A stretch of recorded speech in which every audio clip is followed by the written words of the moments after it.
Hello എൻ്റെ എല്ലാ ചങ്കൂട്ടുകാർക്കും പുതിയ വ്ളോഗിലോട്ട് സ്വാഗതം. നിങ്ങൾ പുറകെ കാണുന്നുണ്ടാവും നമ്മുടെ പുതിയ വണ്ടി, നമ്മുടെ ഓട്ടോ യൂബർ ടാക്സി. ഇതാണ് നമ്മുടെ പുതിയ പ്രതീക്ഷകളും സ്വപ്നങ്ങളും എല്ലാം. പ്രവാസിയായിരിക്കുമ്പോൾ തൊട്ടുള്ള ആഗ്രഹമാണ് നമ്മുടെ നാട്ടിൽ എന്തെങ്കിലും ഒരു സംരംഭം ചെയ്യണമെന്നുള്ളത്. പിന്നെ നമ്മുടെ ചാനൽ തുടങ്ങിയിട്ട് 5 വർഷമായി. 5 വർഷം ആയപ്പോൾ കിട്ടിയ ഒരു ഗിഫ്റ്റ് ആയിട്ട് എനിക്കിത് തോന്നുന്നു. കറക്റ്റ് ടൈമിലാണ് നമ്മുടെ കയ്യിൽ ഇത് വരണത്. ഏപ്രിൽ 12-ാം തീയതി വന്നപ്പോൾ നമ്മുടെ ചാനൽ തുടങ്ങിയിട്ട് 5 വർഷമായി. ചാനൽ തുടങ്ങുന്ന സമയത്ത് പോത്തായിരുന്നു. ആ പോത്തിന്റെ ബിസിനസ് സക്സസ് ആയില്ല, അത് വിട്ട് ഇപ്പൊ നമ്മുടെ പുതിയൊരു ഇതാണ്. നമുക്ക് നോക്കാം എത്രത്തോളം ഇതാവും എന്നുള്ളത്, നമുക്ക് ട്രൈ ചെയ്യാം. അപ്പൊ എന്തായാലും ഒരുപാട് സന്തോഷം. യൂട്യൂബിന്റെ 5ാമത്തെ വാർഷികത്തിൽ തന്നെ ആ കറക്റ്റ് ടൈമിൽ തന്നെ ഇവനെ നമ്മുടെ ജീവിതത്തിൽ വന്നതെന്നുള്ളത് ഒരുപാട് സന്തോഷം തന്നെ കാര്യമാണ്. അപ്പൊ നിങ്ങളെല്ലാവരും ഈ എന്റെ ഫസ്റ്റ് എക്സ്പീരിയൻസ് ആണ്. ലൈഫിൽ ആദ്യമായിട്ടാണ് ഞാൻ ഒരു വണ്ടി എടുക്കുന്നത്. നമ്മുടെ 2 വീലർ 2009 എടുത്തതിന് ശേഷം ഞാനൊരു ഷോറൂമിൽ കയറണത് 2026 നമ്മുടെ വണ്ടി ബുക്ക് ചെയ്യാനും വണ്ടി എടുക്കാൻ വേണ്ടി. അപ്പൊ ഏകദേശം ഒരു 10-17 വർഷമായി ഷോറൂമിൽ കയറിയിട്ട്. ഒരുപാട് സന്തോഷം തന്ന കാര്യമാണ്. അപ്പൊ എന്തായാലും എനിക്കുള്ള എക്സ്പീരിയൻസ് ആണ്, ഈ ഒരു 10-16 ദിവസത്തിനുള്ളിൽ എനിക്കുണ്ടായ എക്സ്പീരിയൻസ് ആണ് ഈ വീഡിയോയിൽ ഷെയർ ചെയ്യണത്. നിങ്ങൾ എന്തായാലും വീഡിയോ കണ്ടു നോക്കിയിട്ട് പറയണം. നിങ്ങളുടെ അഭിപ്രായങ്ങളൊക്കെ എല്ലാം കമന്റ് ബോക്സിൽ കമന്റ് ചെയ്യണം. അപ്പൊ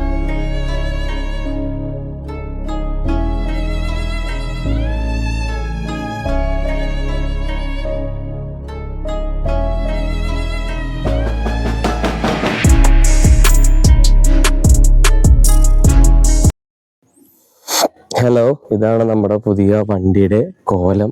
ഇതാണ് നമ്മുടെ പുതിയ ആപ്പേ ക്ലാസിക് DX എന്ന് പറഞ്ഞ മോഡലാണ്. ഇതാണ് നമ്മൾ യൂബർ ഓടാൻ പോണ വണ്ടി. ഇതാണ് നമ്മുടെ വണ്ടിയുടെ നമ്പർ. എന്താ പറയുക, ഒരുപാട് സന്തോഷമുണ്ട്. നമ്മുടെ വണ്ടി നമ്മുടെ ജീവിതത്തിൽ വന്ന് ഒരു പുതിയൊരു സംരംഭം തുടങ്ങാനുള്ള എല്ലാവിധ തയ്യാറെടുപ്പിലാണ്. ഒരുപാട് സന്തോഷം. എല്ലാത്തിനും ദൈവത്തിന് നന്ദി പറയാനാണ് ഇതെല്ലാം നമുക്കൊരു അവസരം കിട്ടിയതിന്. പിന്നെ കാഴ്ചകൾ പറയണമെന്നുണ്ടെങ്കിൽ ഇതൊക്കെയാണ് നമ്മുടെ ഉൾക്കാഴ്ചകൾ. മീറ്റർ ഉണ്ട്, ഇപ്പോഴും നമ്മൾ റെഡി ആക്കിയിട്ടില്ല എന്നുള്ളതാണ് സത്യം. ടൈം പിടിക്കും, ഒരാഴ്ച. ഇപ്പൊ ഏകദേശം 18 ദിവസത്തോളമായി ഇതിന്റെ പേപ്പർ വർക്കുകളും ഒന്നും കംപ്ലീറ്റ് ആയിട്ടില്ല എന്നുള്ളതാണ് സത്യം. ഇതാണ് ഡാഷ്ബോർഡ്. ഒരു മീറ്ററും അനലോഗ് മീറ്ററും പിന്നെ ഡിജിറ്റൽ ക്ലസ്റ്ററാണ് നമുക്ക് വരുന്നത്. ഇവിടെ എന്താ പറയാ, wiper switch, Hazard switch, bright light switch, പിന്നെ നമ്മുടെ ഇവിടെ എന്താ പറയാ horn, self start, indicator switch ഇവിടെ വരുന്നുണ്ട്, ഡിം ആൻഡ് ബ്രൈറ്റ് ഇവിടെ വരുന്നുണ്ട്, പിന്നെ മെയിൻ എഞ്ചിൻ സ്റ്റോപ്പ്, പിന്നെ ഡീകംപ്രഷൻ വെച്ച് നമ്മൾ സെൽഫി അടിക്കുന്ന സംഭവം പരിപാടിയാണ്. ഇപ്പൊ നേരത്തെ കീ ആയിരുന്നു, ഡീകംപ്രഷൻ വെച്ചിട്ട് നമുക്ക് കീ വെച്ച് സ്റ്റാർട്ട് ആക്കണമായിരുന്നു. ഇപ്പൊ ഡീകംപ്രഷൻ വെച്ചിട്ട് സെൽഫ് അടിച്ചു കഴിഞ്ഞാൽ നമുക്ക് വണ്ടി സ്റ്റാർട്ട് ആവും. പിന്നെ ഹാൻഡ് ബ്രേക്ക്, പിന്നെ മെയിൻ ബ്രേക്ക്. 3+1 ആണ്. ഡ്രൈവർ 3 പാസഞ്ചറാണ്. 4 പേർക്കും ഇതിനകത്ത് നമുക്ക് ഇരിക്കാൻ പറ്റും. ഇതാണ് വണ്ടിയുടെ കോലം. പിന്നെ സംഭവം എന്ന് വെച്ചാൽ വണ്ടിയൊക്കെ ഇറക്കുമ്പോൾ ഇത് കണ്ടില്ലേ, നമ്മുടെ കമ്പനി ഷോറൂമിൽ നിന്ന് കിട്ടിയ വണ്ടിയുടെ കോലമാണിത്. ഈ പടുത എന്ന് പറഞ്ഞ സാധനമൊക്കെ അതായത് ഇങ്ങനെ കാറ്റടിച്ച് നിൽക്കും. നമ്മൾ വണ്ടി ഇറക്കി കഴിഞ്ഞാൽ ഒറ്റയടിക്ക് തന്നെ നമുക്ക് ഇതൊന്നും എന്താ പറയാ ഓട്ടം ഓടാൻ പറ്റില്ല. ഇതിനകത്തും കുറെ വർക്കുകളുണ്ട്. അതൊക്കെ എല്ലാം നിങ്ങൾക്ക് 1 by 1 ആയിട്ട് ഞാൻ പറയാം. മാർച്ച് 30-ാം തീയതിയാണ് നമ്മുടെ വണ്ടി ഡെലിവറി ആവണത്. ഇതൊരു മിറർ നമ്മൾ മാറ്റിയതാണ്. കമ്പനി തന്നെ മിറർ ഒരു ചെറിയ മിററാണ്, വിസിബിലിറ്റി ഒന്നുമില്ല. അത് പുറത്തോട്ടാണ് ചാടി നിൽക്കണം. നമുക്ക് സൈഡ് ഒതുക്കുമ്പോഴൊക്കെ ആകെ പ്രശ്നങ്ങളാവുമായിരുന്നു. ഇപ്പൊ അതെ നമ്മൊരു ഇതുപോലത്തെ ഒരു സ്റ്റീൽ റാഡ് വിത്ത് ഒരു മിറർ വിസിബിലിറ്റിക്ക് നല്ലതാണ്. നമുക്കിപ്പോ ഡ്രൈവിംഗ് സീറ്റിൽ ഇരുന്നുകൊണ്ട് തന്നെ നമുക്ക് കാണാൻ പറ്റും 2 സൈഡ്. പിന്നെ സ്റ്റാർട്ട് ആക്കുമ്പോൾ ഭയങ്കര വൈബ്രേഷൻ ആണ് കേട്ടോ. റോയൽ എൻഫീൽഡിന്റെ വികാരം പോലെയൊന്നുമല്ല, ഒരു രക്ഷയില്ലാത്ത വൈബ്രേഷൻ ആണ്. ഇതാണ് നമ്മുടെ വണ്ടിയുടെ ഔട്ടർ ലുക്ക്. ഇപ്പൊ ആ 2 എന്താ പറയാ റാഡ് വന്നപ്പോ തന്നെ ഏകദേശം ഒരു കാണാൻ വൃത്തിയായിട്ടുണ്ട്. പിന്നെ ഇതാണ് പുതിയ മോഡലിന് വരുന്ന ഒരു ലേബൽ ഇവിടെ കൊടുത്തിട്ടുണ്ട്, ആപ്പേ ഓട്ടോ DX എന്നും പറഞ്ഞിട്ട്. പിന്നെ 2 സൈഡിലും ഡോറ് അവൈലബിൾ ആണ്. ഡോറ് പ്രാക്ടിക്കൽ അല്ല, മീൻസ് പാസഞ്ചർ കയറണമെന്നുണ്ടെങ്കിൽ പുറത്തുനിന്ന് ഇങ്ങനെ തുറക്കണം. തുറന്നിട്ട് അവര് കേറിയതിന് ശേഷം നമുക്കിത് ഇവിടെ നിന്ന് ഇങ്ങനെ വാതിൽ അടക്കണം. ഇതൊരിക്കലും പോസിബിൾ ആയിട്ടുള്ള ഒരിതല്ല. ഇവിടെ നമുക്ക് എല്ലാവരും കണ്ട പോലെ ഇവിടെ ഒരു പുറത്തുനിന്ന് ഓപ്പറേറ്റ് ചെയ്യാൻ പറ്റിയ ഒരു സിമ്പിൾ ആയിട്ടുള്ള ലോക്ക് വെച്ച് കൊടുക്കണം. 2 സൈഡും ആ ലോക്കാണ്. ഇതിനുള്ളിൽ വേറെ ലൈറ്റുകളോ ഒന്നുമില്ല, അതും വേറൊരു കോമഡിയാണ്. പിന്നെ അതുകൂടാണ്ട് ഡ്രൈവറിന്റെ സീറ്റിൽ നമുക്ക് പാസഞ്ചറിനെ കാണാൻ പറ്റിയ ഒരു മിറർ വേണം, അതില്ല. ഇതെല്ലാം നമ്മൾ പണിയണം. ഈ വണ്ടി റോട്ടിൽ ഇറങ്ങാൻ വേണ്ടി ചെലവായ തുക 3,29,000 ചില്ലറ രൂപയാണ്. 3,29,000 ഒരു 500 പിടിച്ചോ, അത്രയും രൂപയാണ് അയക്കണത്. അതിലയക്കണതിൽ ഈ വണ്ടിയുടെ ബോഡിയും എഞ്ചിനും ഈ പടതയും ഒക്കെ ഇതിനകത്തുള്ളത്. കംപ്ലീറ്റ് എന്താ പറയാ, നമുക്കൊരു കംഫർട്ട് ആയിട്ടുള്ള ഒരു ഇതിലല്ല വണ്ടി വരുന്നത്. ഞാനിപ്പോ നമ്മൾ സ്വയം തുടങ്ങുമ്പോഴാണ് ഇതിനെ കുറിച്ചൊക്കെ നമ്മൾ പഠിക്കുള്ളൂ. ഇപ്പൊ ഓട്ടോറിക്ഷക്കാരൻ ചേട്ടന്മാരൊക്കെ ഈ വണ്ടികളൊക്കെ കുറെ പണിത് ഈ അപ്പോൾസറിയൊക്കെ അവർക്ക് ചെയ്ത് സീറ്റൊക്കെ നോക്കിയ സീറ്റൊക്കെ ഇത്രേ ഉള്ളൂ ഹൈറ്റ്. അതായത് നമ്മുടെ പുറം വരെ നിൽക്കും. ഒരു 5.5 അടി 5.8 അടിയുള്ള ആൾക്കാർക്കൊക്കെ ഓക്കെ. അതിന് മേലെയുള്ള ആൾക്കാരുടെ പകുതി മുക്കാലും ബാക്കിലോട്ട് പോകും. ഹെഡ് റെസ്റ്റ് ഒന്നുമില്ല. ഇതൊക്കെ നമുക്ക് പണി തീർക്കണം. ഈ ഡ്രൈവർ സീറ്റ് ആയാലും നമുക്ക് സപ്പോർട്ട് ഉണ്ടാവില്ല. കുറെ നേരം ഓടിച്ചു കഴിഞ്ഞാൽ തന്നെ നടുവേദനയൊക്കെ എടുക്കാൻ ചാൻസസ് വളരെ കൂടുതലാണ്. ഓട്ടോ എടുത്തു കഴിഞ്ഞാലുള്ള നെഗറ്റീവുകൾ മാത്രമേ ഉള്ളൂ. പോസിറ്റീവായിട്ട് ഉള്ളത് നമ്മൾ ഇതെല്ലാം പണിത് ഇറക്കി ചെയ്യണമെന്നുള്ളതാണ്. എന്തായാലും കുഴപ്പമില്ല, എന്ത് പറയാനാ. ഇതൊരു പുതിയ എക്സ്പീരിയൻസ് ആണ്. പുതിയ ഫീൽഡിലോട്ട് സ്വിച്ച് ചെയ്യുമ്പോൾ ഉള്ള ഒരു എക്സ്പീരിയൻസ് ആണ്.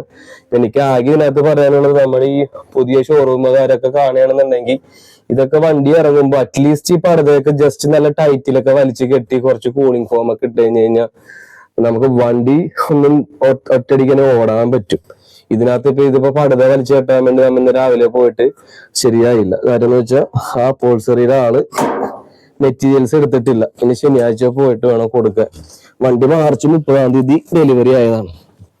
ഇപ്പൊ ഏപ്രിൽ 16 ആയി. ഇതുവരെയായിട്ട് നമ്മുടെ വണ്ടി നമുക്ക് റോഡിൽ ഇറക്കാൻ പറ്റിയിട്ടില്ല എന്നുള്ളതാണ് സത്യം. പിന്നെ ഇവിടെ ഒരു ഓട്ടോ DX ഉണ്ട്. ഈ 2 സൈഡിൽ നമുക്ക് നമ്പർ സ്റ്റിക്കർ ചെയ്യാനും ഉണ്ട്. 4 സൈഡും വേണം, ഫ്രണ്ട് ആൻഡ് ബാക്ക്. പിന്നെ 2 സൈഡിലും നമ്പർ വേണം. അങ്ങനെയൊക്കെയാണ് ഓട്ടോ DXന്റെ കാര്യങ്ങള്. ഇപ്പോ ഈ വണ്ടിയുടെ ഷോറൂം കണ്ടീഷനുള്ള കോലമാണ് നിങ്ങൾ കാണുന്നത് കേട്ടാ. ആകെ നമ്മൾ ചേഞ്ച് ചെയ്തത് ഈ 2 മിറർ മാറ്റി. ഈ മിററിനൊക്കെ വിസിബിലിറ്റി ഇല്ല. ഇതിന് മുന്നുള്ള മിറർ ഇത്രയേ ഉള്ളൂ. ഇപ്പൊ നമ്മുടെ ബൈക്കിലുള്ള മിററില്ലേ, അതിന്റെ സ്ക്വയർ ടേപ്പ്. ഇത്രയും വലിയ വണ്ടിക്ക് നമ്മൾ എങ്ങനെ കാണാനാണ്? ബാക്കിലോ ഒന്നും നമുക്കൊരു വ്യൂ ഒന്നും കിട്ടില്ല. അതൊക്കെയാണ് ശരിക്കും പറഞ്ഞാൽ ഈ വണ്ടി വാങ്ങിച്ചിട്ട് എനിക്കൊരു 10-15 ദിവസത്തിൽ തോന്നിയ നെഗറ്റീവ് ആയിട്ടുള്ള കാര്യങ്ങൾ മാത്രമേ ഉള്ളൂ. കാര്യം എന്ന് വെച്ചാൽ ഈ വണ്ടിയുടെ ഫുള്ള് പടുത അടിച്ചു വെക്കാനുണ്ട്, ഒരു വിസിബിലിറ്റിയുള്ള മിറർ ഇല്ല, പിന്നെ സീറ്റിംഗ് കംഫർട്ട് അല്ല, പിന്നെ സസ്പെൻഷൻ മെയിൻ ആണ്. സസ്പെൻഷൻ നമുക്ക് ഹാർഡ് സസ്പെൻഷൻ ആണ്, റബ്ബർ ബുഷാണ് വരുന്നത്. ആ സസ്പെൻഷന്റെ സ്പ്രിങ് നമ്മൾ മാറ്റണം. ഇതിനകത്ത് ഇപ്പൊ നമുക്ക് അത്യാവശ്യം ഒരു കുറഞ്ഞത് ഒരു 10,000 രൂപയുടെ വർക്ക് ഉണ്ടാവും. മീൻസ് ഈ ഒരു പടുത അടിച്ച് കെട്ടാൻ വേണ്ടി അവർ പറഞ്ഞത് ഏകദേശം ഒരു 3,500-4,000 രൂപയാണ് പറഞ്ഞ. പിന്നെ 2 സൈഡിന് എന്താ പറയാ സ്റ്റിക്കർ നമുക്ക് ഒട്ടിക്കാനുണ്ട്, നമ്പർ പ്ലേറ്റിന്റെ. പിന്നെ ഈ ഗ്ലാസ്സിനൊരു സൺ ഫിലിം ഒട്ടിച്ചു കൊടുക്കണം. പിന്നെ വേറെ എന്തുവാ, ഒന്നും ഇല്ല, വേണ്ട, ഫാനൊന്നും വേണ്ട. അറ്റ്ലീസ്റ്റ് വണ്ടി ഓടിയാൽ മതിയല്ലോ നമുക്ക്, അതാണ് ഇമ്പോർട്ടന്റ്. അത് ചെയ്യാനുണ്ട്. പിന്നെ സ്പ്രിങ് ഏകദേശം 2,000-ഓളം രൂപ അത് വരുന്നുണ്ട്. അപ്പൊ അത്യാവശ്യം നമ്മ വണ്ടി എടുത്താൽ ഇതിനകത്ത് കുറച്ച് പൈസ ചെലവിട്ടാലാണ് നമുക്ക് വണ്ടി ഒന്ന് ഓടിച്ച് നടക്കാൻ പറ്റുള്ളൂ. അപ്പൊ അതൊക്കെയാണ്. പുതിയ വണ്ടി എടുത്തു കഴിഞ്ഞാല് നമ്മളെപ്പോലത്തെ സാധാരണക്കാര് ഫസ്റ്റ് ടൈം വണ്ടി എടുത്തു കഴിഞ്ഞു കഴിഞ്ഞാൽ നമുക്ക് ഉണ്ടാവുന്ന ഫസ്റ്റ് അനുഭവങ്ങളാണ് ഇതൊക്കെ. അപ്പൊ എൻ്റെ ഒരു ഫസ്റ്റ് എക്സ്പീരിയൻസ് ആണ് നിങ്ങളോട് ഷെയർ ചെയ്യണം. മാർച്ച് 30 നമ്മുടെ വണ്ടി ഡെലിവറി ആയത്. അതിനുശേഷം ഇപ്പൊ ഏപ്രിൽ 16 ആയിട്ടുണ്ട്. ഇതുവരെയായിട്ട് നമ്മ വണ്ടി റോഡിൽ ഓടിച്ചിട്ടില്ല. RC ബുക്ക് ഒരു 5-6 ദിവസം മുന്നേ കിട്ടിയത്. RC ബുക്ക് വെച്ചിട്ട് നമ്മൾ യൂബർ അറ്റാച്ച് ചെയ്ത് ഇനി നമുക്ക് വരാപ്പുഴ പഞ്ചായത്തിലുള്ള പെർമിറ്റാണ് നമുക്ക് കിട്ടിയേക്കണത്. എറണാകുളം ജില്ലയിലെ വരാപ്പുഴ പഞ്ചായത്ത്. അതിന്റെ പെർമിറ്റിന്റെ പേപ്പർ ഇനി കിട്ടാൻ ഒരാഴ്ചയോളം പിടിക്കും. അതങ്ങനെ പെൻഡിങ് ആണ്. പിന്നെ സൗത്ത് റെയിൽവേ സ്റ്റേഷനിൽ നമ്മുടെ പ്രീപെയ്ഡ് ഓടാൻ വേണ്ടി പോലീസ് ക്ലിയറൻസ് സർട്ടിഫിക്കറ്റ് ഒക്കെ വേണം. അതും ഈ പറഞ്ഞ പോലെ അതിന് ഒരാഴ്ച ടൈം പിടിക്കും. അറ്റ്ലീസ്റ്റ് യൂബർ ഓടാനുണ്ടെങ്കിൽ നമുക്ക് ഈ പടുതെങ്കിലും വലിച്ച് കെട്ടിക്കഴിഞ്ഞാൽ മാത്രമേ നമുക്ക് യൂബർ ഓടാൻ പറ്റുള്ളൂ. ഇപ്പൊ നമ്മൾ വണ്ടി ഓടിക്കുമ്പോൾ ഇതിൽ കൂടിയൊക്കെ കാറ്റ് വീശി കംപ്ലീറ്റ് കിടന്നത് ഇപ്പൊ ഞാൻ കൈവച്ചാൽ കാണിക്കണ കേട്ടോ. അപ്പൊ ഓടിക്കുമ്പോൾ നോക്കിയേ കംപ്ലീറ്റ് ഇത് എങ്ങനെ ആടിക്കൊണ്ടിരിക്കും. പാസഞ്ചർ ഇരിക്കുമ്പോൾ പോലും അവർക്കൊരു അൺകംഫർട്ടബിൾ ആയിരിക്കും. അറ്റ്ലീസ്റ്റ് അപ്പൊ ഇതിന് വലിച്ചു കെട്ടിക്കഴിഞ്ഞാൽ വൃത്തിയാവും. പിന്നെ അതുകൂടാണ്ട് ഈ ഒരു സൈഡ് മഴ പെയ്ത് കഴിഞ്ഞ ദിവസം ചാറ്റൽ മഴ അടിച്ചപ്പോ കംപ്ലീറ്റ് വെള്ളം ഈ ബാറ്ററിയിലൊക്കെ വന്ന് വീണ്. അപ്പൊ നമുക്ക് ഇവിടെ നിന്ന് ഇത്രയും വരെ ഒരു റെയിൻ പ്രൊട്ടക്ഷൻ വേണം. അപ്പുറത്തെ ഓപ്പോസിറ്റ് സൈഡും വേണം, 2 സൈഡും വെക്കണം. 1 മാസമൊക്കെ കഴിഞ്ഞ് കഴിഞ്ഞാൽ മഴ പെയ്യുമ്പോ വണ്ടിയുടെ ഉള്ളിൽ കംപ്ലീറ്റ് വെള്ളമായിരിക്കും. അപ്പൊ അതാണ് നമ്മുടെ വണ്ടിയുടെ കോലം. അപ്പോൾ നെഗറ്റീവായിട്ടുള്ള കാര്യങ്ങളാണ് വണ്ടി എടുത്തപ്പോൾ പറഞ്ഞത്. കാര്യം ഇത്രയും ദിവസം കൊണ്ട് ഓടിച്ചപ്പോൾ ഉണ്ടായ അനുഭവങ്ങളും കാര്യങ്ങളൊക്കെയാണ് ഞാൻ നിങ്ങൾ ഷെയർ ചെയ്തത്. അപ്പോൾ എല്ലാവരും ആദ്യമായിട്ട് വാങ്ങിക്കുന്ന ആൾക്കാരാണെന്നുണ്ടെങ്കിൽ, ആദ്യമായിട്ടാണ് ഓട്ടോറിക്ഷ ഓടിക്കുന്ന ആൾക്കാരാണെന്നുണ്ടെങ്കിൽ ഈ കാര്യങ്ങളെല്ലാം നിങ്ങൾ ശ്രദ്ധിക്കുക. കാര്യം എന്ന് വെച്ചാൽ നമുക്ക് വണ്ടിക്ക് ഫസ്റ്റ് തന്നെ വിസിബിൾ ആയിട്ടുള്ള മിറർ വെക്കേണ്ടി വരും, ഈ പടുത വലിച്ചു കെട്ടേണ്ടി വരും. പിന്നെ സസ്പെൻഷൻ കുഴപ്പമില്ല, അത്യാവശ്യം ഇപ്പൊ നമുക്ക് 42 മാസം അല്ലെങ്കിൽ 1,20,000 കിലോമീറ്റർ ആണ് അവർ ഈ വാറന്റി പറഞ്ഞേക്കണം. അപ്പോ ആ ടൈമിൽ നമുക്ക് മാക്സിമം ഓടാം. പക്ഷെ സസ്പെൻഷൻ ഒന്നും എന്താ പറയാ, ഒരു ഹാർഡാണ് സസ്പെൻഷൻ. ഇപ്പൊ ഞാൻ നിങ്ങൾക്ക് കുലുക്കി കാണിച്ചു തരാം, നോക്കിക്കോട്ടെ. ഭയങ്കര ഹാർഡാണ്, കണ്ട. ഞാൻ കിടന്ന് കുലുങ്ങനല്ലാണ്ട് സസ്പെൻഷൻ ഒന്നും കുലുങ്ങണില്ല. അപ്പോൾ ഭയങ്കര ഹാർഡാണ്. പാസഞ്ചറൊക്കെ ഇരിക്കുമ്പോൾ കംപ്ലൈന്റ് ആവാൻ ചാൻസസ് വളരെ കൂടുതലാണ്. യൂബർ ആവുമ്പോൾ അറിഞ്ഞത് വെച്ച് പാസഞ്ചറിന് നമുക്ക് റേറ്റ് ചെയ്യാം.